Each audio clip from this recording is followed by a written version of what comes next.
Heroes in Crisis, issue 9, Tom King writing, Clayman on the art. Do you know what the sad thing is that I don't even know what the point of the story was at the end of it. Because that's my thing too. I said that to Twitter after I read it. Is like I get the machinations there of King, and ultimately why he chose to tell the story. I don't know what the overall point of it all and why it needed to be 9 issues. This could have been 5, right? If that, this could have been 3 issues. Like, and again, it's very noble of him to try to take up the cause of depression and PTSD and how it would affect these people. I just think that it was completely fumbled. I don't the whole time. Like ultimately, all the final issue is explaining. Well, no, the last issue explained how it happened, but this issue is just like because we had Batgirl and Booster Gold and Blue Beetle and Harley all sort of team up to try and stop things or fix things, and ultimately all it is they show up and talk to Wally, the two Wallies before one of them has to die, and there's like a really awkward joke at one point as well where Harley like knees him in the nuts, and like Wally, who's 5 days old, is like, oh yeah, I forgot that happened. That's going to sting that one. And but ultimately, like I just nothing about this. Like at the end of the book, I was like, this is actually baffling to me. Like we don't get a scene in this book where Barry reacts to this, where Barry like is aware that what Wally's just done and what he's going through. Yeah. And nothing justifies it. Nothing like comes out and like. So everyone's actually still dead except Ivy, who came back because she was in a flower. Yeah. Well, Ivy, Wally's still alive because he gets taken away. Oh yeah, no, Wally's still alive because of the whole time loop thing. He just had to like finish he the loop. sidesteps it. Yeah. Which that's frustrating as hell. Yeah. But Roy's still dead. Lagoon Boy's still dead. All those other characters who died are still dead. So I came across a thread earlier in the week about how Roy might be Leviathan, and this only added to that evidence. Sure. Because out of everybody, he's the only character that got mourned throughout because no one gave a shit about anyone else.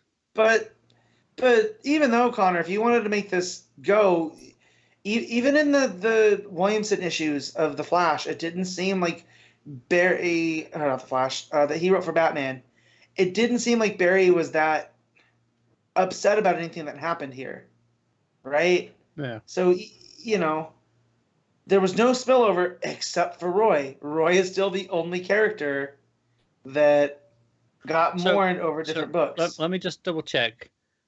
Wally is still a mass murderer. Yes, accidental mass murderer. It's not so much murder as much as it's manslaughter. So, okay, but he covered it up.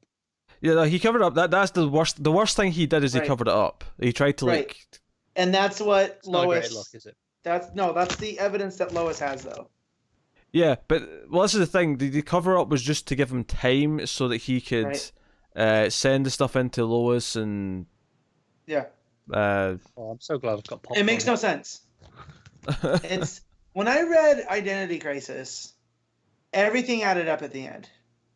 And you might not like the stuff that happened throughout, or it might be controversial.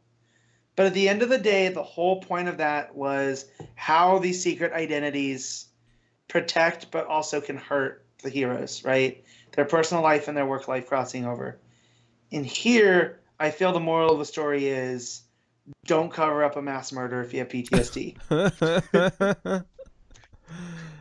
Because at the end, I don't feel that Wally's that changed, because I feel like the Wally that comes from 5 days has shook off the PTSD, which he can't do because we had 8 issues basically summing that up. And he's just like, oh yeah, you'll get better, man. You know how I know? I'm you from the future, and we're better. And I feel like that undermines everything of the last 8 issues. So I don't. Everything in here. Again, I am baffled that the Justice League never actually show up. We never get to see Barry react to this confession or anything. What about all their investigation, though? Right.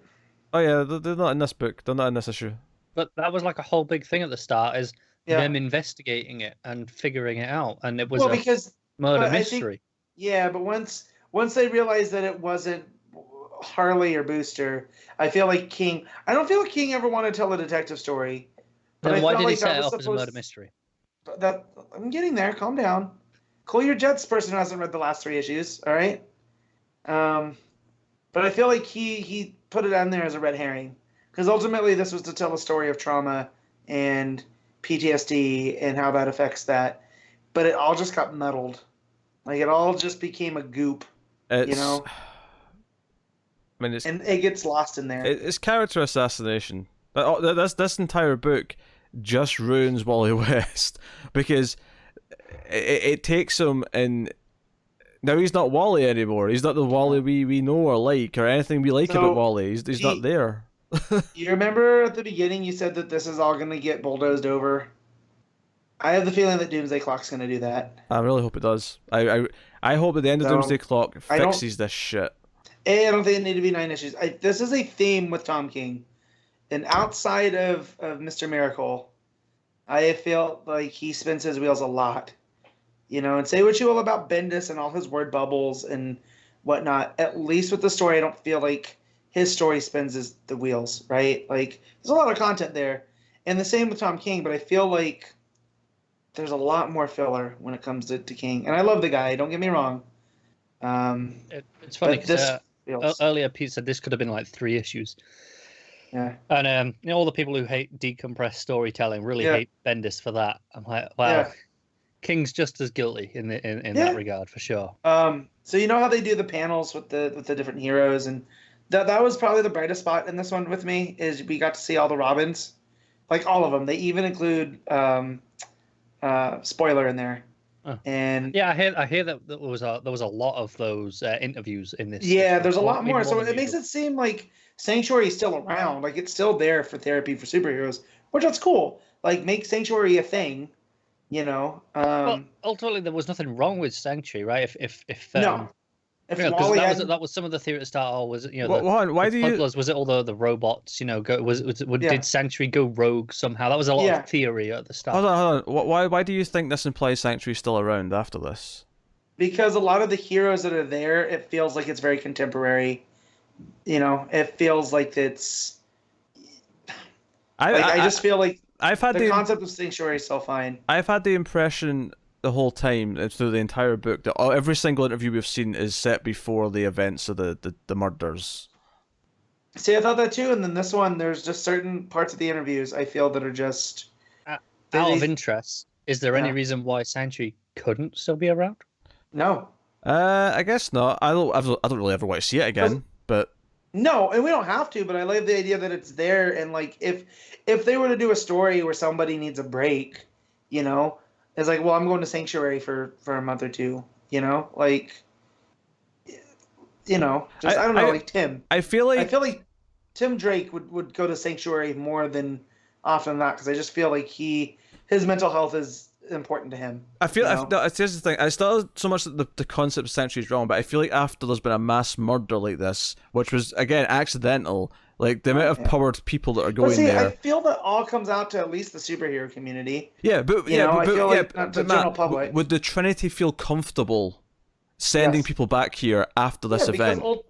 Because ultimately it wasn't on them. Ultimately it was that they didn't know how to deal with Wally, right? Because Wally wasn't being 100% honest there.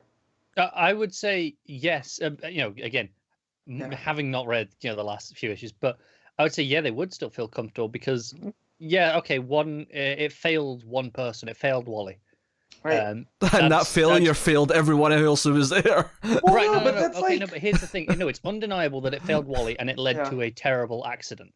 Right. But they've shown how many, all these interviews, all these people who have been to Sanctuary and come out better for it. They might still look at this and go, no, we still need Sanctuary. This is still a net positive thing. Answer me this. Do either of you ever want to see it again? Yes, I wouldn't mind seeing it under certain circumstances. I don't want a whole mini-series. I don't want like the Sanctuary Files and we get deep into the head. But if like a superhero, let's say Ted Cord, right, having a hard time dealing, and him and Booster have a book. This is, whatever. And he's like, hey, Booster, I'm going away for a month. I'm going to go to Sanctuary because I need to fix some things. And that's fine. I don't need to see him, like, go back there. Maybe an issue of him dealing with whatever his issues are. I think it's a good concept.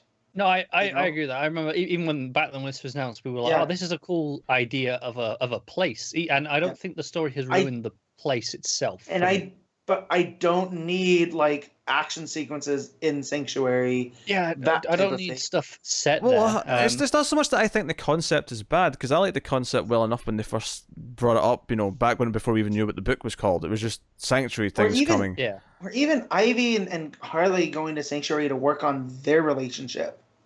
Like that would be something. Do you know what? Like a book like Harley Quinn. I know you guys aren't a fan of that book. No, but that doing an issue of Harley going to Sanctuary and her spending a week in Sanctuary as an issue, I think that could be a fantastic issue.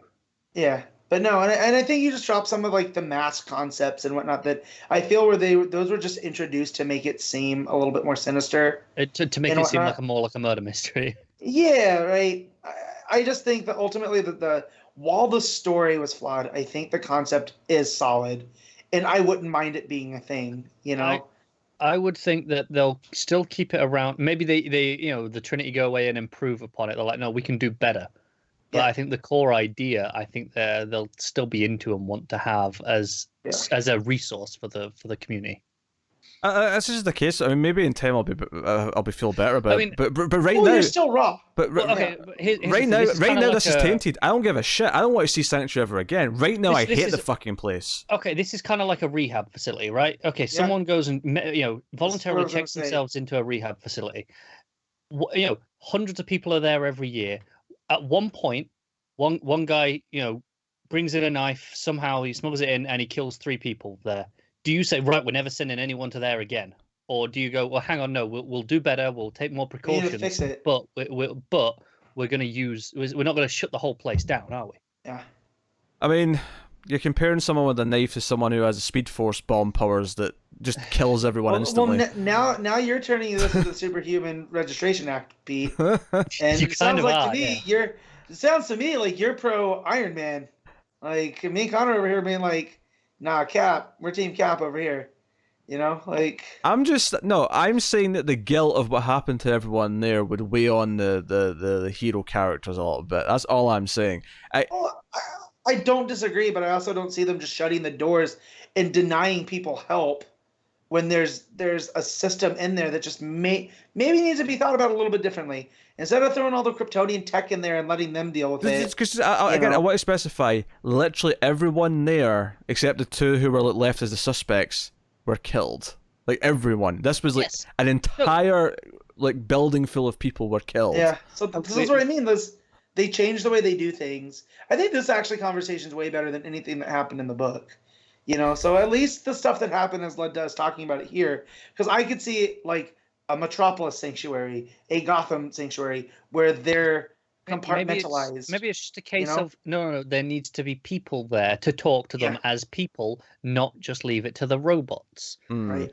Maybe it's as simple as that. Maybe that's the lesson they need to take away, but still have this concept. Here's the thing, though. I don't want to see any of this. I don't want them to answer this. I don't want to see it again. I want them to forget this concept ever existed, and I want this to be retconned to shit. I definitely don't. No. Doomsday Clock, at the end of it, I want all this to be retconned. Because I don't want a Wally who remembers doing this. I don't want a Wally who remembers going through this. Okay, no. You can get rid of the Wally side of it and still have Sanctuary exist as a place, as a concept, and still continue. But just, the stuff with Wally didn't happen. I'm okay with that. I mean, sure, whatever. I don't really care though. Like, I don't. Why do you still want it to be there? Like, you that. So I really like it as a concept, as a place for as a part of the mythology of the superhero community. I like it in that regard. It's just too tainted for me. It's just at this point, it's just like I don't know. Yeah.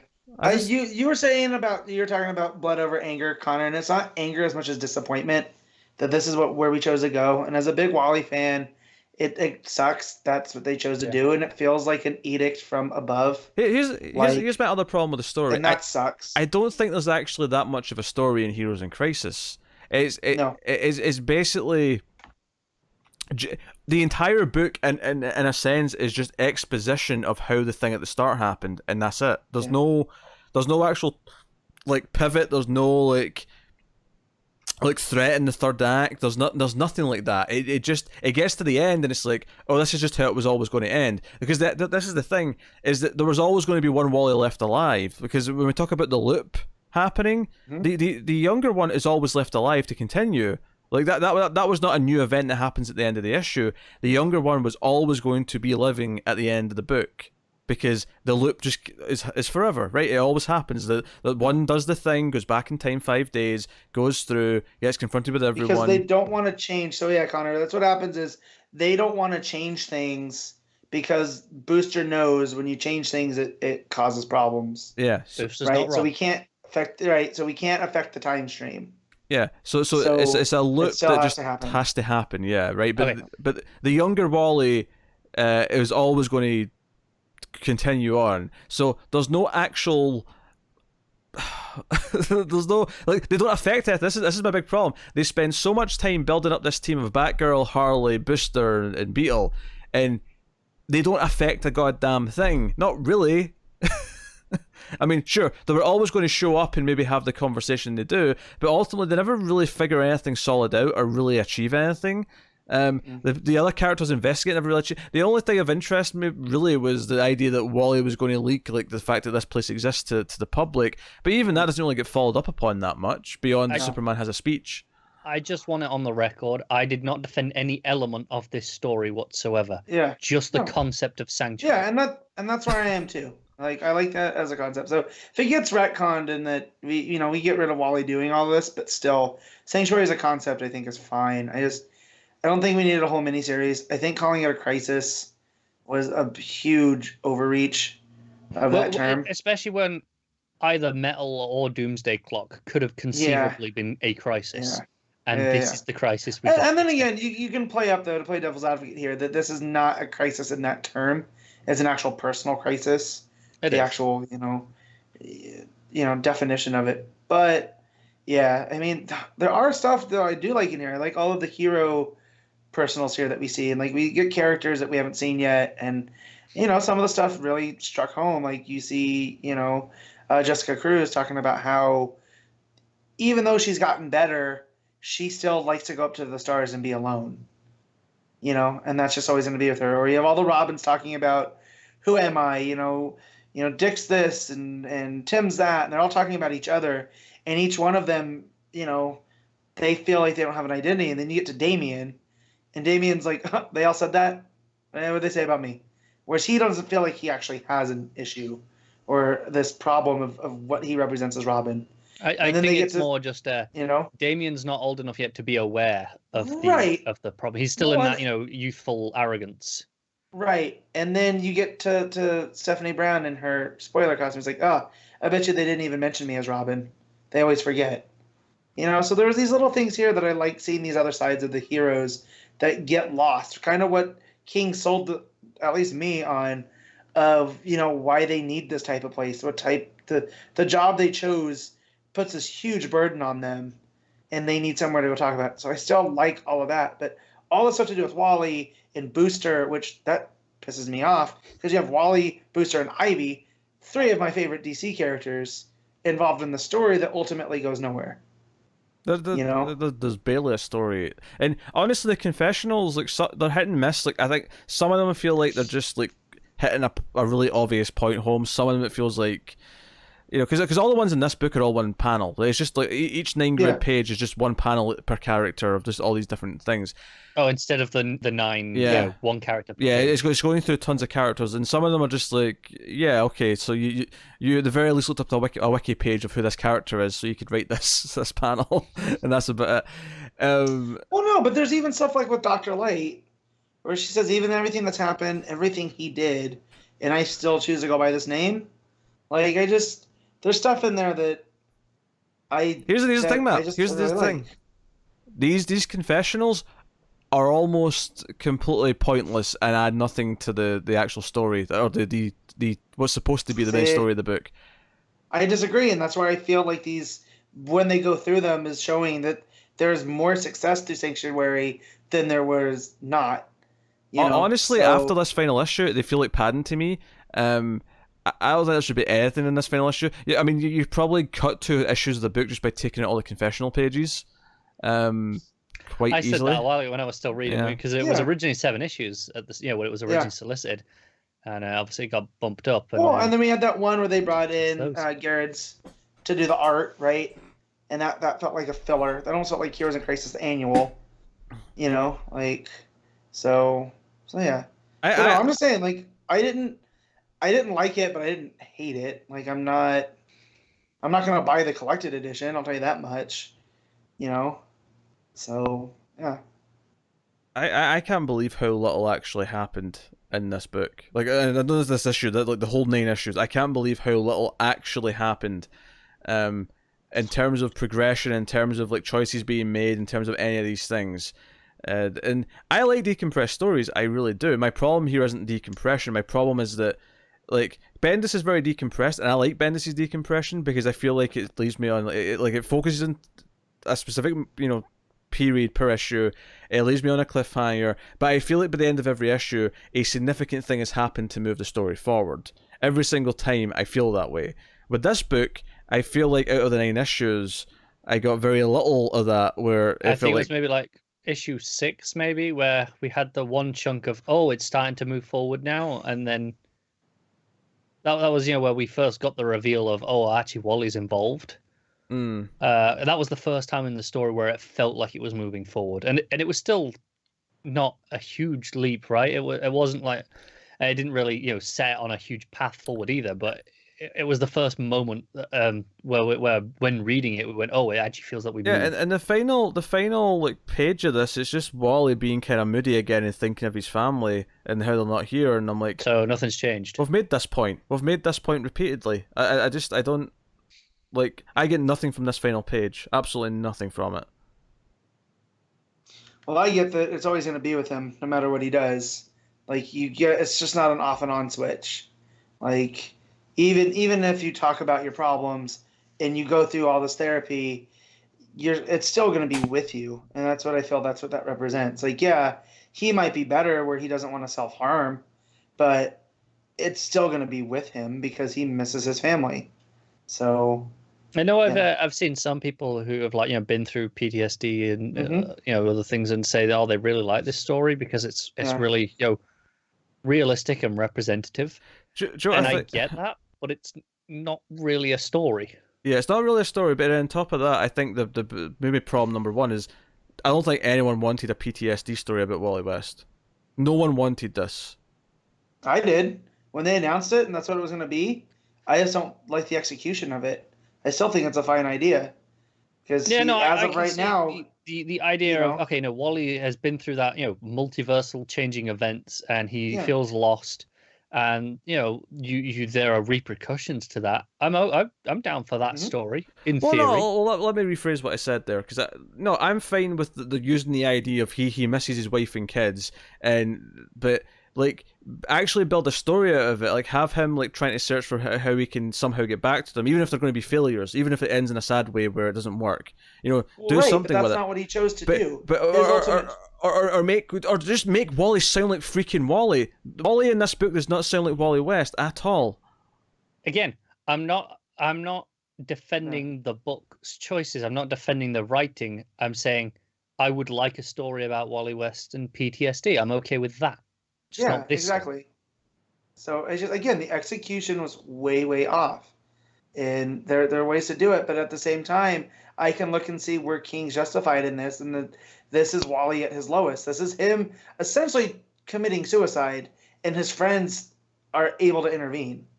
Right at the end here. Well, let me rephrase then, since we're picking apart my PTSD comments so much. But do you want a story where Wally West basically wants to commit suicide because of what's happened with Flashpoint? I think there's a way to do it. I really do. I just don't feel this was it. That story of him having those thoughts and dealing with that. Yeah, I do want that story. I just want a good story of it. Yeah. Because the whole idea of Wally West was he was always the most relatable of these generation of characters. This story feels so tone deaf to me. That's what it feels like. It feels like they just don't understand what anyone wants from the character or what anyone wants from a story to do with any of these characters. It just like this is what's so baffling to me about compared to Mr. Miracle is that Mr. Miracle takes this character, tells this really touching story about about depression, Fatherhood. right, and fatherhood and whatever. Like it does it in such a way where like, you really get inside the character's head, but it feels right. And I think with Wally though, we have these more like set pre ideas of who Wally is and what he represents. And well, on paper, yeah, it sounds fine to say, okay, he represents hope and he feels all this pressure because of that. And I'm not saying that you can't do a story where that gets to him, but this story goes to such a goddamn deep end of the ocean.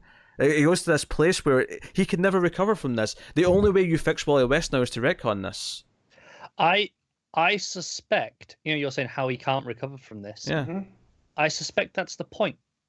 I suspect that is the point of, okay, no, PTSD, you don't just recover, you don't just get better. It's always there.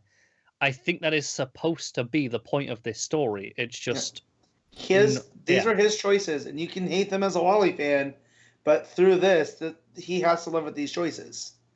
He decided to cover it up. Like, you know what I mean? But that's what people don't like is like, yeah, it's Wally's choices, but a writer made those choices for him, and they feel they feel like we can never have Wally that we want back again. When the whole point of Rebirth is that he represented getting back things we missed. Because I said that with Superman, right? And it wasn't the same, but we had Reborn come through. Yeah, they had to retcon it. They had to change continuity. But that's the thing. But that stuff still happened. Those books still are there. Like, the only way this completely gets undone is to, like, stop printing it and whatnot. So, like, even if they retcon it, it'll still be there. You know what I mean? Like... No, retcon. I don't care if it's still. It could be on the shelf. It could be on a strip of hardcover, which I will never look at. I will never look at it. But just retcon out of continuity and give me Wally West back. Give me actual Wally West. I don't know. I'm not making that big of a stink over it. I didn't like the execution of it, but like. This was garbage. Matt, how you said it wasn't garbage. Blood Rage, it was disappointment. Yeah. Pete's showing you up. He's bringing the rage. Yeah, and that's fine. No, like this was garbage. Like I tried to be positive at the start of the story because I hoped it would go somewhere. I'm okay with decompression, but you get to issue 7, 8, 9, and it's like what? Like 8 and 9 were terrible. Issues 8 and 9 of Heroes in Crisis are easily the 2 issues of comics that I've hated the most this year. Easily. This was character assassination. I'm not bringing up anything else. I want to get on to Leviathan and get on with my day. So. This was garbage, but what are you rating this? It's a 4. 2 out of 10. Okay. I'll split the middle and give it a 3. Shut up! You have 3 issues left. I hate it. I hate it start to finish. All this devil's advocate bullshit. I'm surprised. I didn't even read it. Must not get more rage. I think how they handled this story is exactly why no one should be asking for this type of story from DC, because they clearly can't be trusted with it. I think that's a terrible thing to lump in, though. They screwed it up, so we shouldn't ever do it again. That I don't want, because I do want this kind of story. I want them to diversify, do serious stories, and tackle serious topics. I want it done better than this, but I don't want them to never ever try again. Oh no, I still want serious topics. I still want them to have weight to what they're doing in terms of characters, but there's having weight and still actually adhering to who the character is. This book doesn't have to be about Wally. It doesn't matter who Wally is in this book, right? And there was actually some rumors that King was told that he was using Wally, that he just had the basic idea of what the story was, and he was told that Wally's the character he's using, right? And I can believe that reading this, because the fact that it's Wally is irrelevant almost, because sure, yeah, they put in that it's his wife and kids missing that are the cause for it, sure, that's what they've plugged into the story. All the time travel with Speed Force, and Sure, but like it ultimately doesn't really matter that it's Wally. Like you could swap out characters easily in this. I am glad that they tried, because I'd much rather have a mess like this where they tried than what's going over on with Dick Grayson, where I mean, that's garbage too. That's not. I still don't understand. But see, I understand where King was coming from here. I don't understand what happened with editorial that led King having Dick Grayson shot and his personality changed. Like, I don't get that. At least I understand here, what led to all this mess. So I genuinely feel better in my life having not read this. I feel like I made the right decision and not having gone through reading these last few issues and experiencing the rage. Truly, I'm reading about it and I'm like, yeah, okay, I get why we're wrong. I'm kind of annoyed because Wally's ruined. Yeah, I'm sure. more annoyed by it than rageful. I haven't got the passion that I know I would have had if I'd read it, because I know how I felt after the first you summed it 6 up. issues. You summed it up. They ruined Wally. That's all you need to say about this book. That's all this book is Yeah, they ruined I Wally don't West, disagree with that. and that's it. Yeah. That's all that happened in this book, is that Wally West got ruined, and that's it. It doesn't He's feel so earned. angry Like, right now. like it'd be one thing if something happened in the book to provoke it, if there was like a build up to it, but there's no build up to it. Like we just went from how he was in the Flash the last time we saw him. Okay, he needs to go to Sanctuary. Sure, he's not feeling great. Yes, to he's at the point where he's ready to explode with Speed Force and kill everyone, and then cover it up. Like, So hang on, I've got a question. It's just a slight plot question. mm-hmm. Does he explode with Speed Force because of his feelings of like keeping them all inside and not dealing with It's a panic attack. Yeah, he has a panic attack. And the people are collateral damage. And his crime is not that No, it's him panic covering attack them up. caused No, the I get that. I just wanted to understand Right. why he exploded Oh. with Speed Yeah. Force. It was Yeah, the yeah, panic attack. That's fine. That was all I wanted to know. I haven't seen Pete this angry in a while.